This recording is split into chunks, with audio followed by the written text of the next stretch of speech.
Heathens, it's Liz, and I'm super excited to bring to you today two versions of the Guardian Tarot. One that I got in a trade that is in its original form, and the one that I already have that has been reorganized and relabeled to better fit the way I see tarot and the images within it. The reason I did that was because when I first got it, the Guardian Tarot had some images that really didn't make sense to me, and it seemed to me as though many of the images were pre-existing artwork made to fit into a tarot format. But what I did find as I was going through it, that I noticed that some cards seemed to better fit other card titles and meanings. So I went through the deck and I relabeled them, I reorganized them as I mentioned, and it works so much better for me, and it shuffles pretty well. The labels do, catch a little bit here and there, but to me that's no big deal because the readings that I've been getting with it have been phenomenal. And the Guardian Tarot, if you don't know anything about it, are a collection of tree spirits. They are designed to kind of look at you, kind of look through you, and ask you to take a look at these lessons of life that you may not want to see. Some people find their vacant eyes to be a little disconcerting rather, and disarming. And to me, I find that to be beneficial because they're looking at me, they're asking me to do something, they're asking me to change something within my life that no longer serves me. So I really enjoy the tarot now that I've done that, and we're going to take a look. Here we go. Okay, the deck on the left is the one that I've relabeled and reorganized, and the one on the right is the deck in its original form. This one I kept the same, the Fool I kept the same, basically because of the body posture and how it feels like this tree spirit is kind of leaping off into an unknown space. So you have these spirits in the background coming up from the water, and the Fool is also connected to the water, but almost like leaping out of it and finding joy in that new experience. So I kept the Fool the same.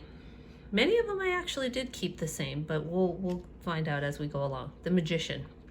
Of course, you have a Ouija board here, and you have the sense of manifestation and looking deeper for answers. So I kept this one the same. Now this one I changed, and you can kind of see like some of the text behind my label here, but I was willing to do that because of how deeply I felt about this deck. Originally, this was the High Priestess, which I ended up actually, as you'll see, changing it to, I believe, the Hierophant, but we'll find out. I found that the triple moon here, now you can't really see it, but there was a circle here and the triple moon, and just the hiding behind this bunch of branches felt kind of veiled to me, and that really gave me the feeling of the High Priestess. So I changed that one. And I know that there's a moon here as well, but I didn't quite get the extra person here. Basically that kind of vibe didn't really work for me.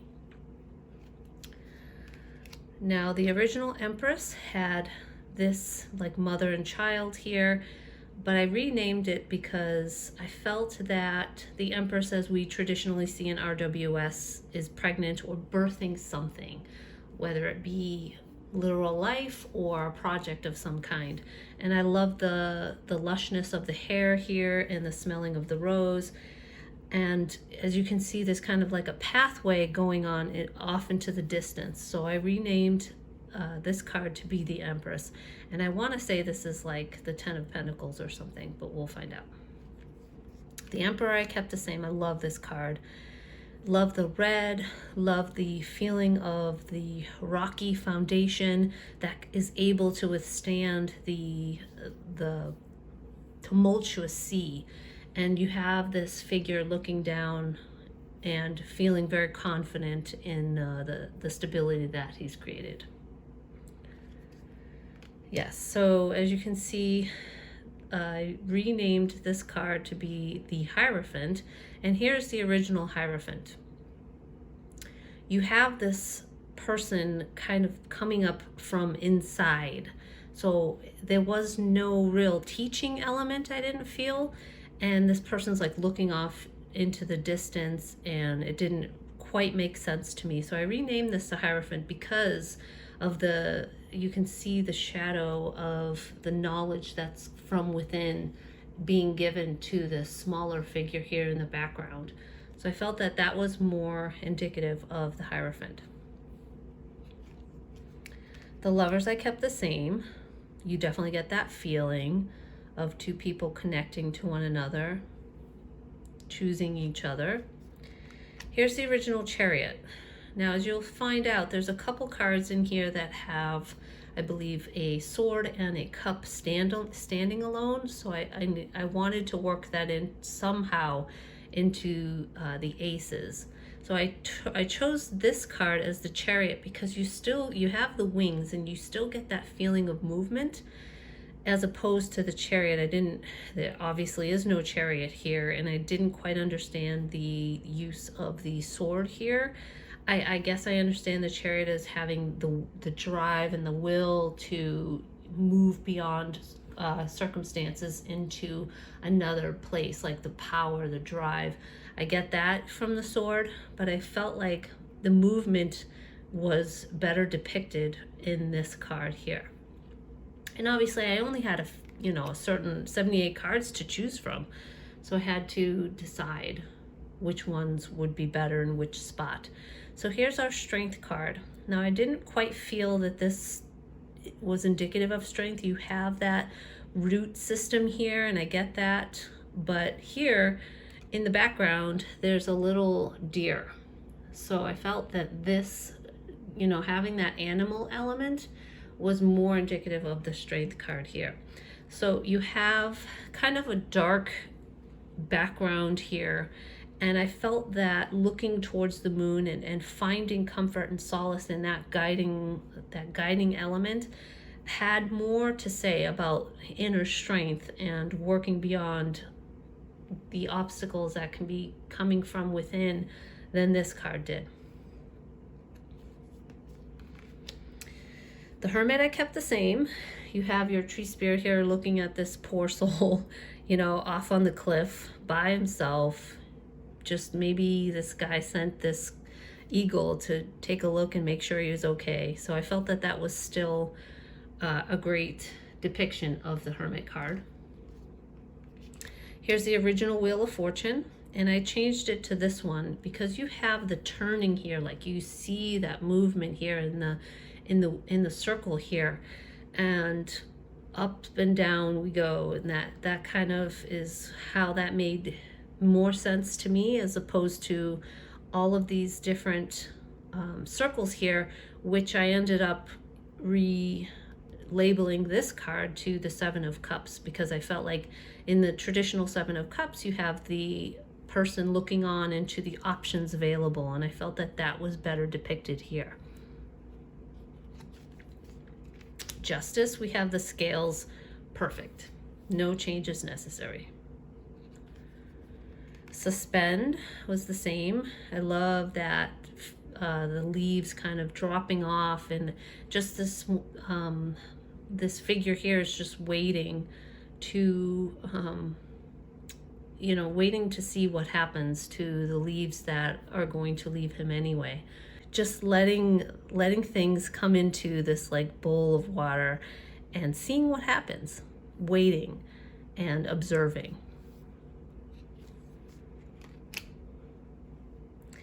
Here we have the Death card. You have that skeletal figure here in the back. This has a lot to say about the way in which we use energy and our natural resources. So I thought that was still appropriate for the Death card. This was the original Temperance. And if you look, let's go ahead and read from the book a little bit about Temperance.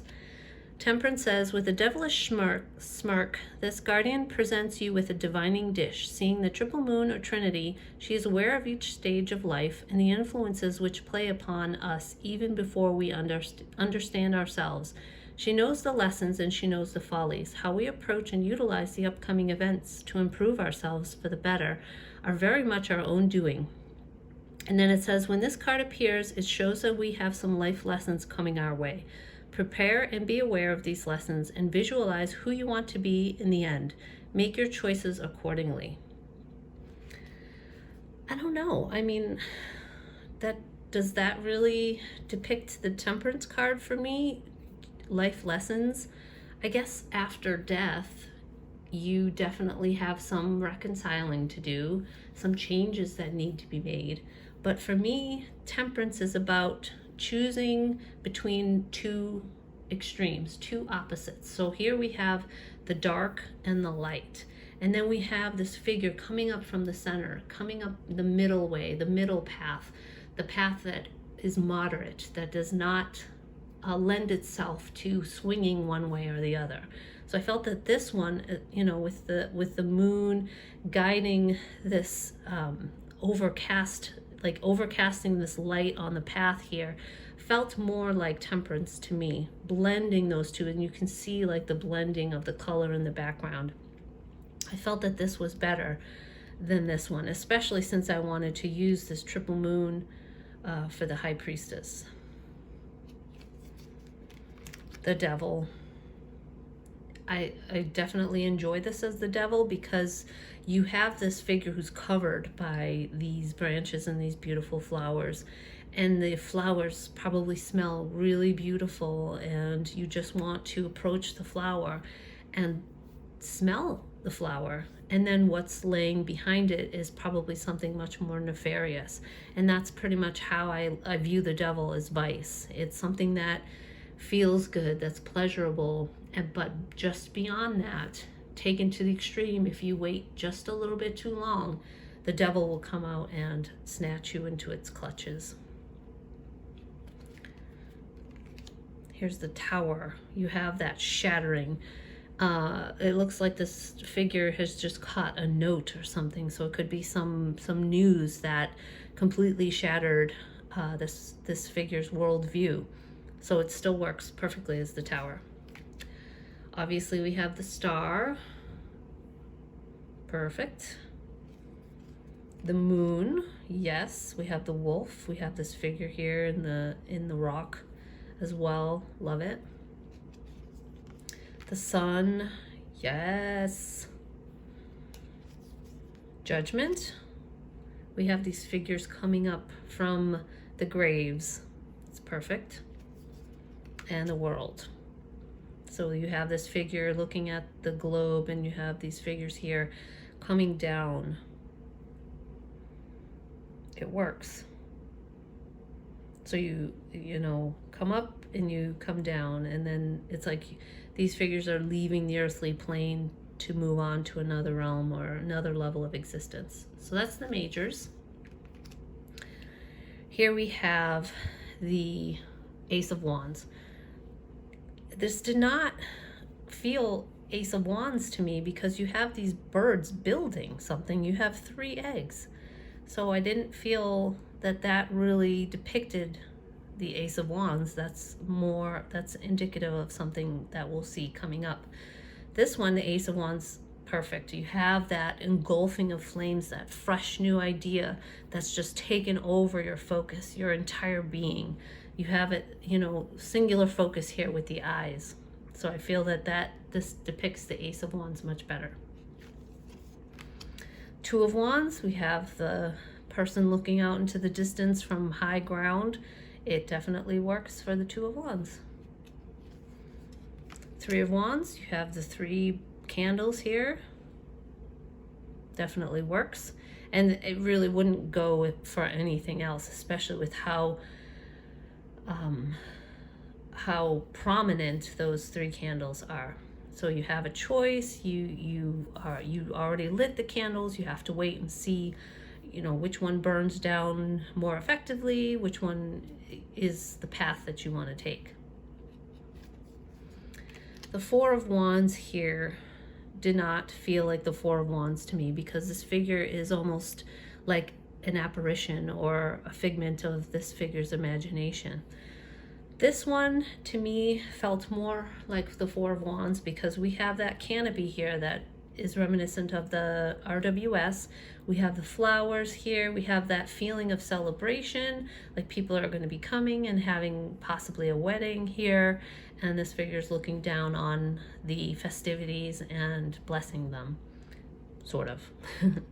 So that one felt more Four of Wands to me. The Five of Wands didn't really feel Five of Wands to me, because there's more of a competition here. This feels like more sadness, looking at something that once was, or that this person has lost. This one definitely feels more Five of Wands to me. Be like, if you can see, like in the eye here, it almost looks like the eyebrow is furrowed a little bit, and he's looking at these five figures here in the background as foes that he's preparing to fight. Or it could be like voices in his own head that are tormenting him. So it could be any of those things, and I felt this depicted it better. The Six of Wands, you have almost like that laurel wreath coming up or around the head here, and you have the figure surrounding this central figure in celebration and adoration, receiving the accolades. This figure is bigger than the other ones, so it definitely works for the Six of Wands.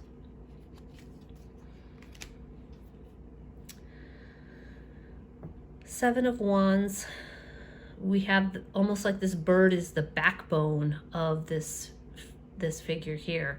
So there's a strength involved in fighting off these real or imagined enemies here, with the light of truth, with the, with a better way. So it doesn't necessarily have to be a physical confrontation, or a confrontation where you are trying to be right.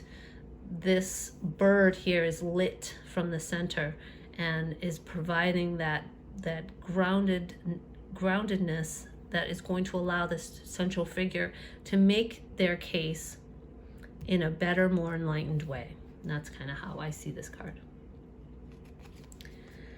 Okay, Eight of Wands. Eight of Wands, you see those wands coming up from the top down to the right hand corner, the right bottom corner of the RWS, or whichever way the wands tend to go. There's no movement here, and I didn't, maybe the branching off here from the head, but it did not feel to me like the Eight of Wands. This one, which is the cover image, definitely felt more like the Eight of Wands because of the movement that you see here. It could be a message that this figure is sending off to you, but whatever it is, there's definitely movement and change happening in this card, where I don't see it in this one. Nine of Wands. You have that feeling of like there's something wrong here. You have that red, passionate fire and possibly anger in the background, and like the leaves coming down off the face. It definitely feels like it's burning with some kind of energy.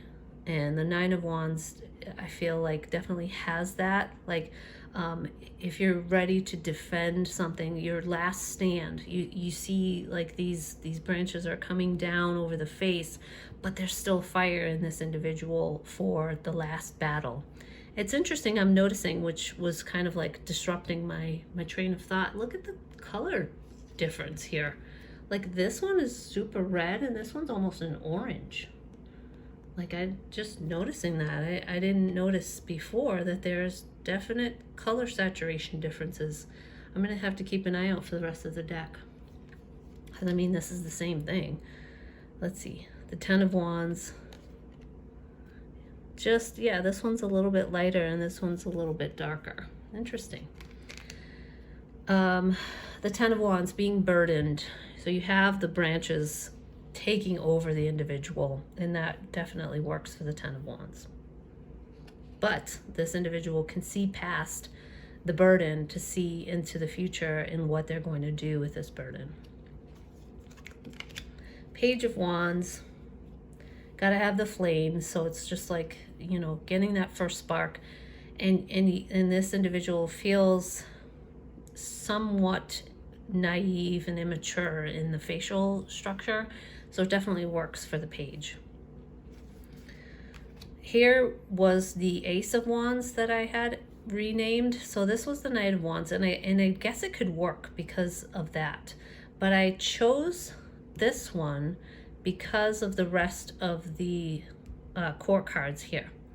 So let me show you. So this is my Knight of Wands holding this globe with this chapel here. Here's the Queen, and here's the King.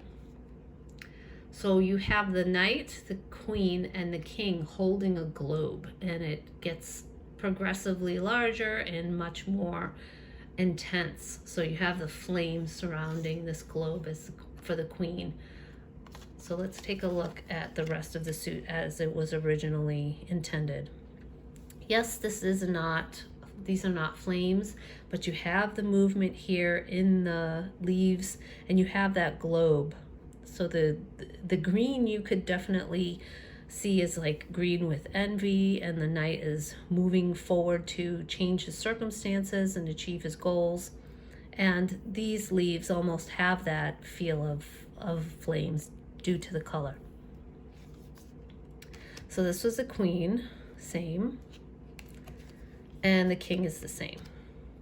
So the only thing I changed in this suit was the Knight, because I wanted that other Knight to be the Ace. And they're holding the globes. Okay, so the Ace of Cups. Why? What? This is almost like the Two of Cups, no? And I did not like this card at all as the Ace of Cups.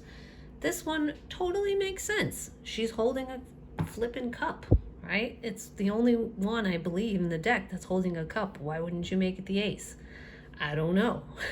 So, you know, we have that, just like the bursting of the flowers from the cup and the hair. It just works. So definitely this one had to go. So yeah, I made it the Two of Cups. And here was the original Two of Cups. I don't know. I don't see another figure other than this butterfly. You have two flowers here, but this one just screamed Two of Cups to me, so I had to make it the Two of Cups. Three of Cups, perfect. You have the water in the background. You have the three figures talking, celebrating with each other. Perfect. Four of Cups. This one bothered me, and we'll get to why. It's because of this map in this ship. Does that kind of hint at a different card for you with the ship? We'll see. So this one was the Four of Cups, and this is Kokopelli. When I went to, oh look, I even have it right here. See this guy? This is the guy from Sedona, Arizona, and I forget the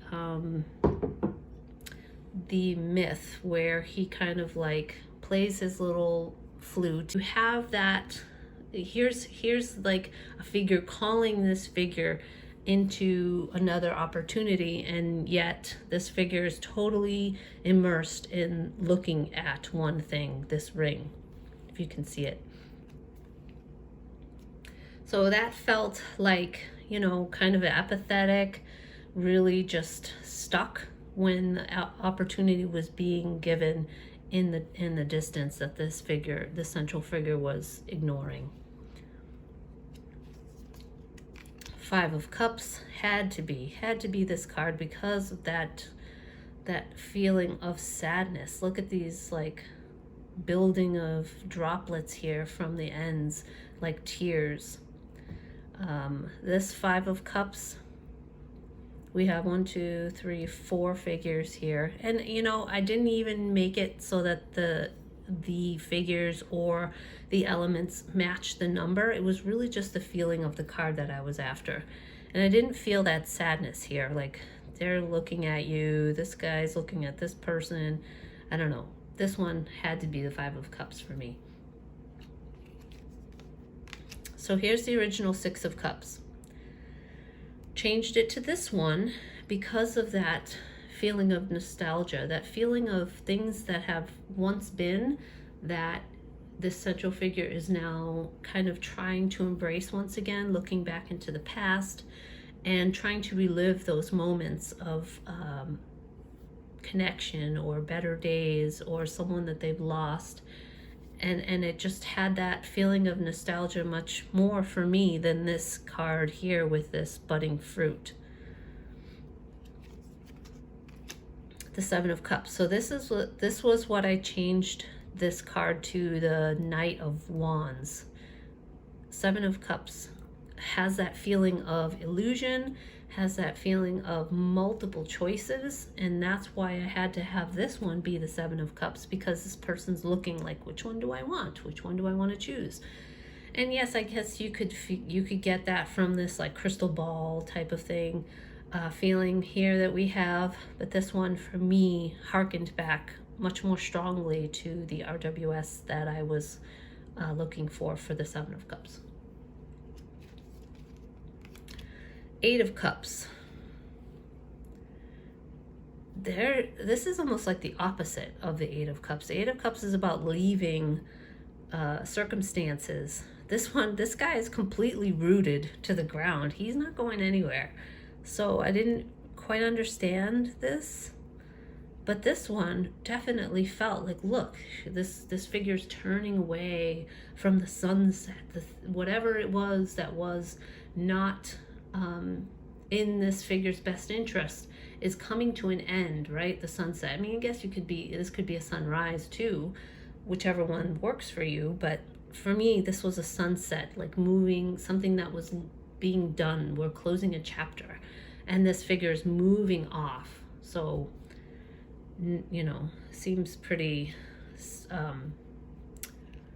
evident to me which one it should be. So Nine of Cups.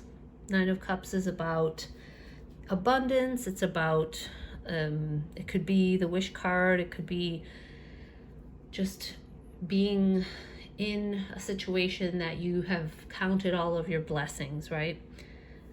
I didn't quite get this one because of the split paths here.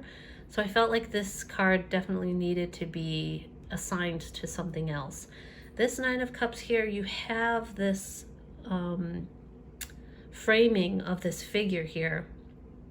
And I felt that, you know, it's almost like it's a portrait. So you're taking a snapshot of this point in time in your life that everything is just perfect. And I think that this embodies the Nine of Cups in a much, much more effective way. So we have the Ten of Cups. There's no family here. This one has a family. So this one had to win out as the Ten of Cups with the family. Yes, they're, you know, holding hands, and this figure is kind of looking down at them and approving of their life choices. So this one didn't really feel to me like the Ten of Cups. Page of Cups, Page of Cups. Again, this one had to be the Eight of Cups. This Page of Cups definitely works for me because you have, the Page of Cups is about someone who's kind of free-spirited and in love with life and just getting to know themselves. Like if you think about the Page of Cups as in the RWS, you have that cup with the fish popping out. So this butterfly here kind of had that same feeling for me, of that fish coming out and just the observing of what's there, and the fresh growth here that's happening felt definitely more Page of Cups to me than this one did. And here comes Rambo. Hi, buddy. I can't play right now, I'm sorry. So here we have the Knight of Cups. Now, because of the budding flowers here for the Page of Cups, I felt like this one was a better Knight of Cups because this figure is almost presenting you with a bouquet. So I feel like there's definitely a romantic vibe there. There's the introduction of a gift, you know, so messages of good tidings could be also taken from this Knight of Cups, and perhaps you're the one giving the flowers to this individual, who knows. But this one had a better place somewhere else in the deck. So I did not feel that this Knight of Cups, you know, looking at this baby in the clouds, had that same feeling. And the yellow in the background just has this, definitely this bright, life-giving feeling for this card. The Queen of Cups.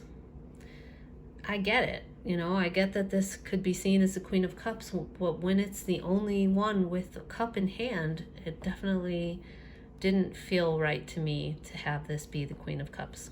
This one definitely has that flower still, but it's almost like the flowers are progressing, right? So you have the flowers off in the ground here. You have the flowers closer to the knight. And then you have the flower at the temple of the queen. And you have this regal, beautiful figure looking off with stars in their eyes and the moon in the background. It just had that feeling of majesty to me. And as the flower gets closer to the mind of the queen, we see that development there of emotional awareness. And then the King of Cups. This one does not have a flower. However, you have that water here. You have that central dominating figure here that definitely screamed king to me. And you have this coloration. Like if you think about at the temple, right? This one's at the third eye. So you have that connection with the emotional realm. And so here's the heart and the mind completely coming into one person and just living from that space of connection, and the lack of the lack of extremes when it comes to, you know, the battle that the mind can have with the heart. This figure has definitely learned to balance them both. This King of Cups, I felt this had more to do with legacy, so we'll see this card later on. Okay, so here's the Ace of Swords.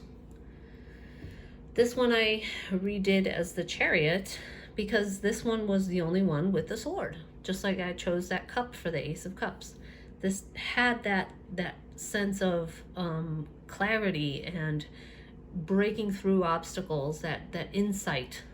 Definitely, you know, with this arrow here coming up from the sword, this one had to be the Ace of Swords for me. Two of Swords, finally we have some consistency here. You have the two birds flying. You have that almost like lemniscate. I'm not sure exactly how to say it. If you know, please tell me the pronunciation in the comments below. You have that duality here, that impasse. Like you have the two choices, but this person is kind of like trying to decide between them. But since they're facing the one choice, it's kind of like the choice is beginning to be made. And you can definitely draw from the two other figures here. Possibly one person's giving you one level of advice and the other person's telling you to go the other way. But this card definitely had that feeling because of the birds. Like you have that air suit quality with the birds in this suit. So here are the Three of Swords, and I get it. The Three of Swords being like, you know, heartbreak and just like letting your pain fly. But this one definitely felt more in line with just, you have that feeling of heartbreak here with the coloration of these droplets or these branches and the coming down from the eyes. It just feels like heartbreak to me, and it feels like this individual is crying so strongly, these emotional tears. it was better depicted here in the Three of Swords.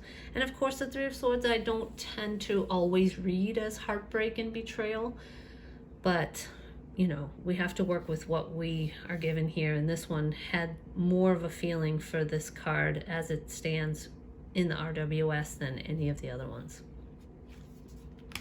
Four of Swords. So this figure is walking the path alone.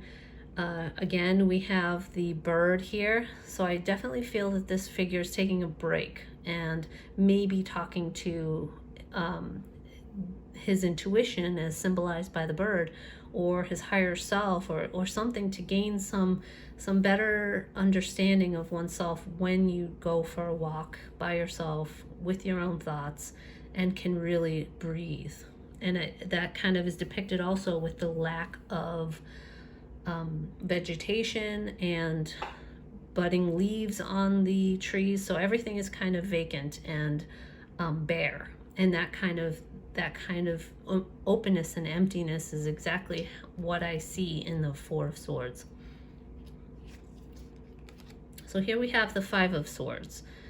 Five of Swords is about conflict or winning, you know, whether it be somebody has to lose in order for someone else to win. That kind of interaction here, and I didn't get that here, but I definitely got it with this card. So one of these figures could possibly be the one that has lost, and some of them could be the ones that have won.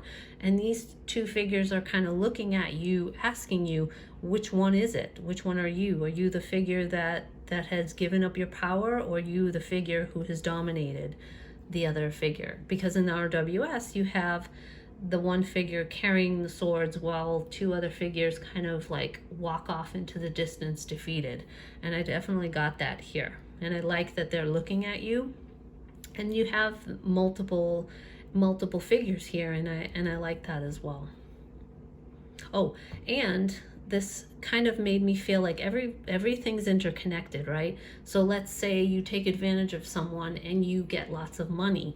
You've now created a ripple into the world that now that person is going to be affected by your wrongdoings and possibly commit more wrongdoings because you've changed them as a human being. So it made me feel like it had a deeper message here than just, you know, not winning at all costs. It kind of reminds you of the consequences of that. So the Six of Swords, this one I ended up renaming as Strength because of the little figure here, and unfortunately my label covered this little cross here. So you can see this little cross as being the burden as well that we often have to carry, and we often have to work within those boundaries of our own experiences. So the Strength card to me is about gathering up so the Strength card is about gathering up you know, our triggers and having the self-awareness to respond to certain circumstances and those triggers without reaction, or, you know, responding versus reacting automatically. So moving along from the Strength card, the Six of Swords here, you typically see a ferryman taking a couple people in a boat from choppy to more smooth waters. So you got the boat, you have this figure pointing at another location on the map. So how could this not be the Six of Swords? Because of that boat, and that, you know what, I'm just gonna find somewhere else to go that may be better. I may be better off in this new place. So I had to have this as the Six of Swords. Seven of Swords, same. So we have 1, 2, 3, 4, 5, 6, 7 birds. And again, we have the birds in the suit of swords for that air element. The Seven of Swords is about possibly we don't understand this person's motivation as they are taking something that possibly does or does not belong to them, possibly righting a wrong, or taking something because they need it. So if you think about this person being the tree that all of these birds stop and take a rest on, they're actually taking something from this central figure. If you think about that book, The Giving Tree, look, like this bird is just like talking this guy's ear off, and this guy's like, I want to talk to you too. And I don't know if you have anyone in your life who just like, as soon as you get into their space, they just start talking and they never stop. And then as soon as you get distracted, or as soon as you do something different, they feel that that's like you're not giving them 100% attention, and it's rude that you interrupted them. Well, you never stopped talking, so you never let me talk, you never let anything else happen but what you want to say. So I feel like when that happens, that type of person is stealing from you. They're using you, they're using me, just to be able to talk. Like, this isn't a conversation, this is a monologue, right? And I feel like that's what's happening here. So these birds are just like chit-chattering away and just taking this person's patience like for all it's worth. And that's kind of what this symbolizes to me. And you get that color in the background. So perhaps this person is enlightened, and they know that this person, this bird, this individual has a problem with being quiet, letting other people speak and just listening. This person is doing all the listening for everyone here. Eight of Swords. I really like this one because you have the parental figures here ignoring the child. If you look at these as cell phones or anything that could possibly take your attention away, they're trapped in this hold on, I need a drink of water. I'm talking way too much. They're trapped in this cycle of distraction. And the real victim here is the child, who's all alone, looking off here, not getting any attention. So the Eight of Swords for me is really strongly and potently depicted here, because with our cell phones and with technology and with how fast-paced everything is, we're trapped in that cycle of that movement within society. Nine of Swords, you have the Nightmare card, love it. You have like this crackling here on the face and these real or imagined figures in the background. Interesting, the color is definitely different. It's not as perceptible in this card, but so that one works. Ten of Swords, the shattering, the chaos, love it. Page of Swords, so you have that bird again. You have that figure here who's just starting to work with their mental acuities and maybe starting on a debate team and kind of getting their feelers out there for where they stand with their thoughts and their rational mind. Now here's the Knight of Swords, which I believe I changed to the King of Swords because this one felt much more confrontational, and to me the Knight of Swords is confrontational. It's like you have this friendly exchange here between this figure and this bird, and then you got this like eye to eye battle of the wits, right? So this one for me definitely held that Knight of Swords energy much more than this one did, even though there's a lot of movement here in the bird. The Queen of Swords, I had to have the bird again. So if you're going to carry the bird through the suit, this one had to be the Queen of Swords, especially since she's becoming friends with this bird. And it made much more sense to me. And you see this like aurora borealis almost with this figure in the background. So this person is being creative and with their mind. And so you have that also, the water element of the queen, or the water of air. So here's the water and you have the air as the bird. So so I just switched them. So, this was my knight and this was my king. And I felt like because this figure was much more of a taking over the scene type of figure, I felt like this one depicted the king much more effectively than this one did. Okay, our last suit. We're getting there, people. We're getting there.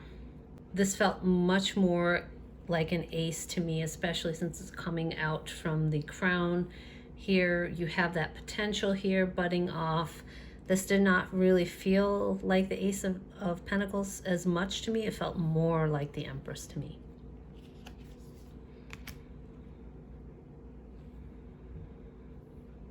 Two of Pentacles.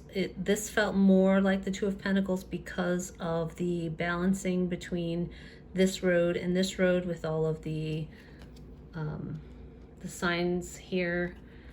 I felt like that gave me more of a balance here than this one did. This one was my Four of Cups. Three of Pentacles. Here we go. Here's the birds. I want to say this was an Ace of Wands or something, because you have that building here of something together, working towards something. So you have the two figures working and you have this figure looking on, and I kind of like to see that in my Three of Pentacles, because when you first start doing something, you often have like a mentor who's giving you guidance. So I really like that for the Three of Pentacles. I don't even know what that's about. I mean, yeah, I guess, you know, you have these figures kind of judging this figure here, but you don't have the skill, you don't have the craft that's being depicted here. Four of Pentacles. The clinging, I mean, I know that's the shadow aspect of the four, but just like holding on to resources, I did not get that at all. But I got it from here because of the clinging here with the roots coming down into the ground and the rock below. So it's kind of like that steady, stable earth energy that I got for sure from this card that I did not get from this one.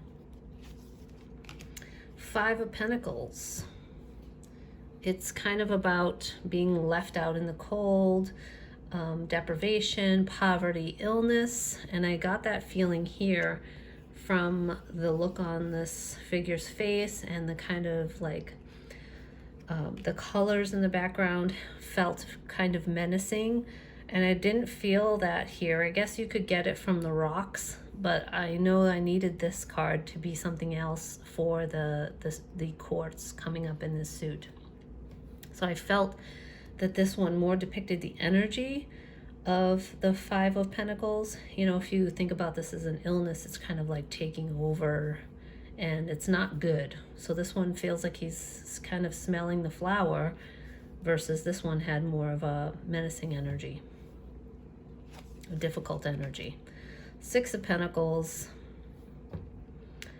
You have that give and take from the figure to the animal, that sharing, that charity. So kind of if you think about a pet, that, you know, you provide for the pet, but the pet gives you so much back in return, and love and comfort and all the ways that pets, you know, enhance our lives. Seven of Pentacles. Now, this one I ended up using as my wheel card, Wheel of Fortune, because in the Seven of Pentacles in the RWS, you have a figure who's looking on a harvest, before the harvest, kind of waiting to see how things grow and manifest before they collect the fruits of their labor. And I definitely got that in this card with this fruit. So this figure is kind of looking and waiting to see what happens with this fruit. Eight of Pentacles, you have the skill here, you have, or the craft, and you have all of the things in the background that's like taking place, but out of the awareness of the central figure who's completely immersed in what it is that they're doing, learning something new or just perfecting that craft. So you have the butterflies here with the, you know, element of transformation. But I really liked this as the Eight of Pentacles. Nine of Pentacles. This was my Queen of Swords. Nine of Pentacles. You have that abundance looking on, you know, with the flowers around the neck. There's no bird here, but I feel like you definitely have the abundance with the coloration, with the forest in the background, and it totally works for that Nine of Pentacles feel. Okay, 10 of Pentacles. 10 of Pentacles is like building your legacy, and I definitely felt that with this younger figure here. So this parent is passing on their knowledge and skills to the next generation. So I felt like that depicted more of legacy than this did. And this was my Four of Wands. So we have our Page of Pentacles. Now, as I was saying, this little figure here kind of carries through the quartz. So let me show you. So here's the little figure here in the page, and here's the baby. So it's like fetus, infant, child, and there's a child here, but there's also there's like ancestors coming off into the background here as well. So let's take a look. This was my Knight of Cups. Let's just stop for a second. Page of Pentacles, kind of playing with the idea of this flower that's just starting to open. You have that little budding concrete seed of activity or an idea that's just now coming into being.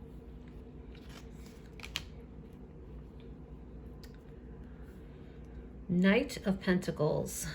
You have that movement here with the eagle, and you have that rock, right? So there's that slow movement. I mean, clouds, you know, unless it's a super windy day, they just kind of, they hang in the sky and they move really slow. And that definitely depicts the Knight of Pentacles for me, like looking on to see where they're going. The strength of the knight is depicted here in the bear here. And this Knight of Pentacles like doesn't make sense to me because there's nothing depicting the earth. There's nothing depicting plans being made at all. So this one definitely worked better for me. Queen of Pentacles, same, kept it the same. I really enjoy that this figure here, this figure is carrying this younger figure, so it has that nurturing element as well. And the King of Pentacles. So this was my King of Cups because of the water, but I chose this one as the King of Pentacles, as I mentioned, because of the legacy here. So the King of Pentacles has built the foundation of their lives and is passing on that knowledge and that those resources to the next generation and beyond. So it's like these people could be the ancestors of this individual and this individual, or whatever it is. You definitely get that sweeping feeling here of lasting effort into the future and beyond. So that is it, my friends. I really enjoy this deck, especially now that I relabeled it.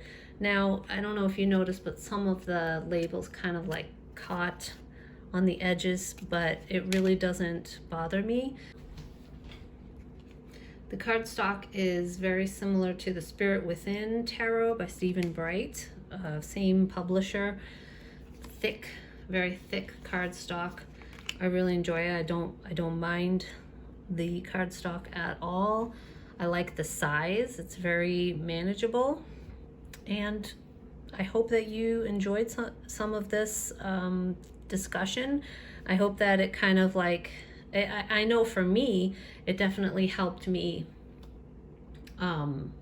get a better feel for what the cards mean. So it caused me to ask myself, what are the elements that I look for in these cards. So it was almost a learning experience for me, and I hope it was for you as well. So thank you for joining me, and I will see you guys next time. Bye. As always, thanks for watching, and if you found value in this video, please hit the like button and subscribe for more tarot-related content like this. Ring that bell to be notified whenever I upload new stuff, and don't forget to listen closely to the whispers of the heathen within that already has the answer and knows the path that's right for you. Until next time, be brave, be bold, be you. Bye.